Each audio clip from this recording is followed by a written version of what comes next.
So James Carville versus David Hogg. They were kind of slapping each other from afar before they were brought together to air out their differences. So here's what James Carville had to say about David Hogg when he wasn't there. Sue David Hogg. He's an officer of the Democratic National Committee. He is the vice chairman of the Democratic National Committee, and he's running against other Democrats. I would like to know, and you went to law school, does he have a fiduciary duty toward Democrats? If you work for News Nation, you can't promote CNN. That's because you work for somebody else. You have a fiduciary duty to your employer, which anybody can understand. He's being paid to run against other Democrats. I think it's an outrage. I don't know if I have standing, but I might give the DNC $10 and sue him. He's a contemptible little twerp, if you ask me. Sue his ass, Jim. I'll have you on the show to talk about it. Yeah, I might. I don't know if I have standing, but somebody can stand him. Sue his punk ass. Start it right on this show. Back where I come from, we were taking you out to the swamp. We were shove cayenne pepper up your asshole for that kind of shit. We don't take that shit up in the bayou. Look at Chris Cuomo instigating sue his ass. Look at how he talks about it. Fiduciary responsibility. He talks about it like it's a business. Right. You have a responsibility to the shareholders here, not to rock the boat. Well, and according to what the DNC argued in court, the DNC has no corresponding obligation to its voters to run a free and fair primary. They're free to defraud their voters, pretending to have a free contest. Apparently, you have more rules regulating a Burger King lottery than you have regulating the DNC's choice of a candidate. Yeah. So here's what David Hogg had to say. The well-known Democratic strategist James Carville said in response to this announcement of this plan that you have to primary Democrats, he said that the DNC should sue you and called you, quote, a contemptible little twerp. What is your reaction to that? Try it. That is my reaction. I would also say James Carville has not won an election since before I was born. I think it's time to have new leaders in our party that are ready to meet this moment, because a lot of the people that are most critical of this plan are the same ones that had $2 billion to win an election and still lost. So I think the experts can save it, because it's time for some new ideas. Go home and get your fucking shine box.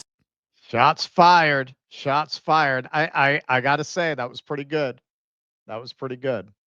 So Tara Palmieri, who did you look this up? Is she Jennifer Palmieri's daughter? We think she's a Nepo baby because she landed James Carville and she's got like 10,000 subs on YouTube. I'm assuming she's Jennifer Palmieri's daughter. If I'm wrong about that, I apologize. I mean, not really. That's our theory. I don't apologize if I'm wrong, but I might be wrong. Yeah. Take a page out of Trump's book. Oh, no, wait a minute. It looks like here. No, I guess not. No, because Palmieri. She's not. Palmieri is spelled Palmieri. Palmieri, not Palmieri. Right, Palmieri. So doesn't look like Palmieri has any kids. Yeah, she has childless cat lady vibes. If anyone ever did, so I guess that's true. Yeah, no, she's a single barren woman. So look at this. You're throwing her under the bus. She probably worked her way up from the family's pizza shop to become a noted journalist here. We're assuming she's Jennifer Palmieri's daughter, even though the spelling's not even right. Yeah. Shame. For shame. All right. So this is a little bit of Carville talking about Biden, and then we'll get into the meat of it.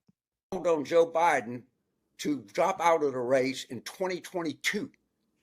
Where were you? Where was the young cool generation coming? Did they step in there and say something? I spoke out against the horrific. Okay, so that's a real straw man. Are you suggesting that the young generation didn't speak out against having Joe Biden as the candidate? Is that really what you're saying? The young people embraced Joe Biden. I think AOC was the only person under 40 who embraced Joe Biden. I personally never spoke to anyone under 70 who thought Joe Biden was a good idea. It's a complete, it's a complete rewriting of history. And if you take it back to 2020, the young people organized against the guy who was going to win. And then guys like Carville got together in a room and said, how do we stop this? Lead to Obama getting, all the minor candidates out of the way and behind Joe Biden. Like, the young people were about to win the primary were it not for people like Carville who intervened on Biden's behalf. Right. Where were all the young people after we shivved their candidate Yeah, right. Twice. twice? Language of identity politics. Where was everybody else? I said we should have a contested convention. No one else came together other than President Obama, who was trying to call people on a day that President Biden dropped out. So if I'm just saying, I want to beat Republicans. I don't want to beat Democrats. That's my life mission. You're doing a great job. And even that's a really stupid thing to say. Where the day Biden dropped out, what are there a lot of young people who have the kind of insider access that your fucking decrepit millionaire ass has? Right. Like what? The average 18-year-old has a hotline to the movers and shakers in the Right. party to be making those kinds of calls. Where were the young people?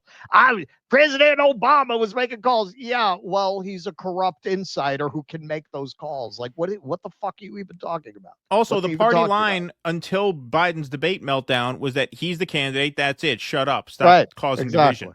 Right. Exactly. And Yeah. it's just a stutter. Right. Exactly. And it's just a stutter. He'll be fine. All right. So our friends at Very specific. I think it is our abominable. friends at Case Study QB put together a nice cut. Thank you very much. Saved a lot of time for us. So this is the meat of their debate. Let me be very specific. I think it is abominable that an official of a political party who is being paid or supported by that political party to go out and raise money to defeat members of the same party. I think that's a jackassery of the highest level. James, can you tell me If you want to beat Republicans, of which of course lefties never do, they never even run against them. That's one thing. I'm not into beating Democrats. I'm into beating Republicans. James, I would say, first of all, I am not paid to be a vice chair. The vice chair role is not a paid role at all. Okay. It's a volunteer role. What I would also say to that is that I think it's possible for us to do two things at once. I don't think other Democrats are the problem we have in the United States today. I think it's Republicans, and I think all of our efforts and all of our force should be going to elect Republicans. James, I think I can't make it any simpler than that. there is a real danger, though. You just talked about how those Medicaid cuts were terrible, obviously. Those were enabled by two of our members literally passing away, unfortunately. Right there. All right. Just a little bit on what he's talking about here. So House Republicans were narrowly able to move forward on their budget bill with two Republican defections, which was only possible because 3 Democrats elected in November weren't present for the vote. 2 Democratic seats are currently empty. Former reps Raul Gravilla and Sylvester Turner both died earlier this year, and Representative Donald Norcross was also absent following a medical incident, which his office said will require extended recovery. So, Hogg is not wrong that having a caucus that's geriatric to dead has consequences when it comes time to vote. That is a real problem that we have to deal with. Y'all always remind me that I'm close to the day, too. No, it's okay. I was just going to add real quick. The irony of this, too, is that James Carville's wife is a very conservative, right-wing Republican.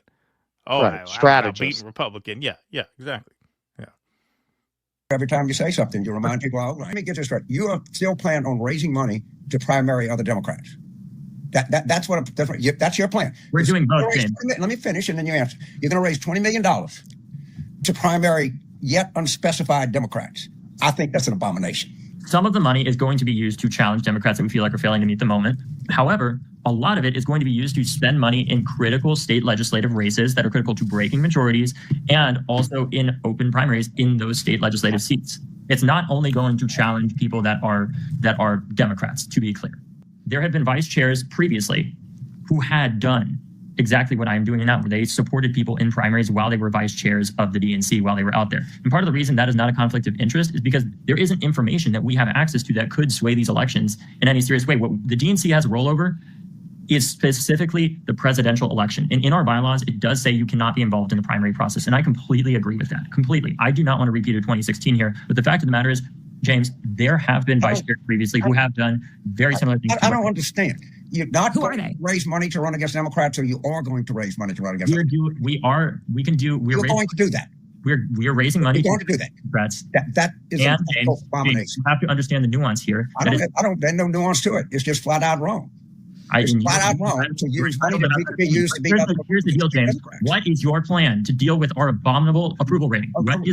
Win elections. You see, against Republicans. Don't do. Let me finish, okay? Let me finish. You want my strategy. It is to win elections. It's not to win an election in Queens, okay, which you don't ever run against a Republican. It is to help Democrats win elections. David, you've said a bunch of times that you don't want a okay, so is that missing the point on purpose? I don't know, because, you know, Carville is coming out of the Southern version of the same kind of machine style politics that actually Joe Biden is a product of, where, you know, it's all about the club. It's all about the club. You don't challenge members of the club. It's almost like he can't think beyond that very clearly, because he says it's not about winning elections in Queens.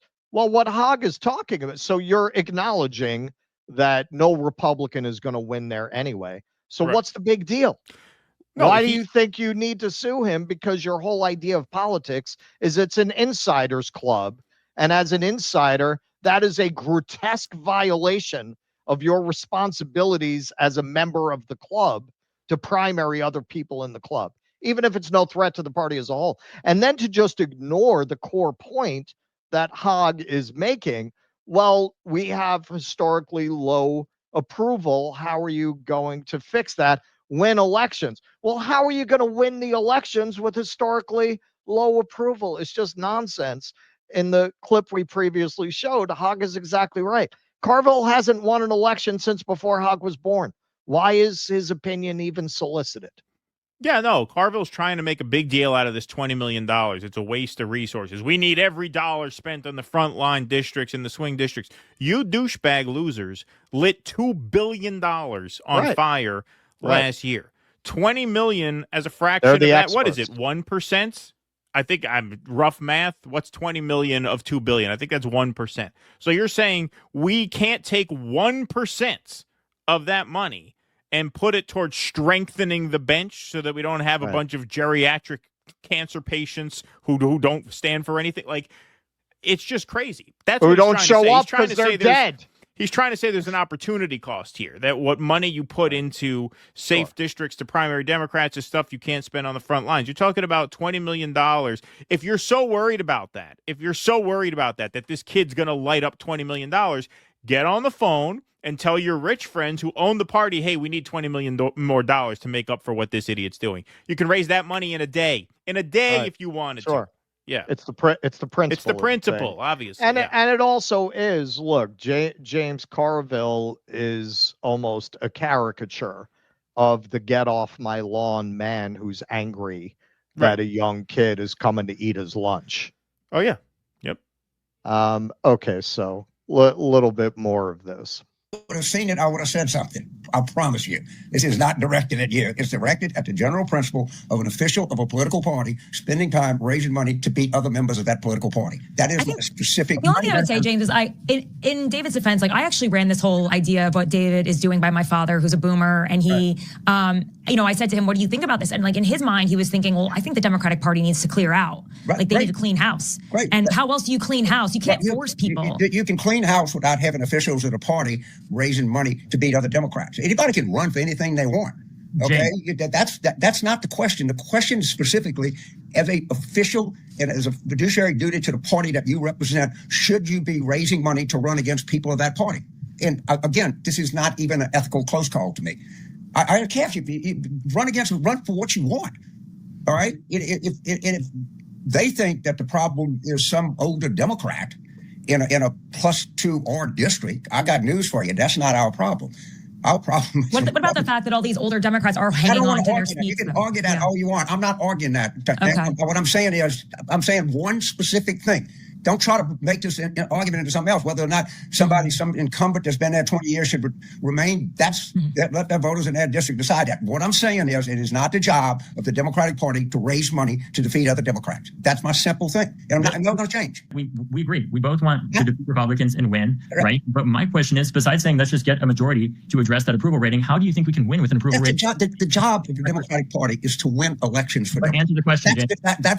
That's its raison d'etre. People have a poor Go perception. ahead. I'm sorry. You I'm have sorry to for speaking while you interrupted me. Go ahead. You interrupted me, so let me finish. Go ahead. People have such a poor perception of our party. We have to change, and we can't just change our words. We have to change who we are. I'm gonna feed your ass to a crocodile, son. So what he's saying there, obviously, is Because right. of your that- generation, we don't have no titties at the Mardi Gras no more. Yeah, exactly. Yeah. So, I mean, part of winning, according to what Hogg's saying, is improving the image of the party by getting the undesirables out. Now, unfortunately, there really is no bench. Unfortunately, there really is no way to rebrand the party from within. I think he's naive in thinking he can do it. And he just keeps avoiding that point, and Hogg keeps coming back. Like, well, how are you going to win these elections when the brand of the party is so toxic? And the answer is they're just saying, well, Trump's going to be more toxic by then. I mean, that's the reality. That's the reality. But before we wrap it up, here's the heartwarming, good vibe story of the week. Just called David Hogg. He reminded me of the story after the Battle of Shiloh. Henry Halleck urged President Lincoln to fire Ulysses Grant. Lincoln said, I can't fire him. This man fights. David Hogg fights. The DNC needs him. Oh, wow. He came around. He came around. Or, you know what is more likely? He doesn't want to be left behind. There's a certain point where these old geriatrics see the writing on the wall and say, hey, man, I better make some inroads with the young kids if I want to keep getting paid to talk nonsense on TV. There you go. An unexpected happy ending. Wasn't expecting that. Yep. They kissed and made up. Please clap.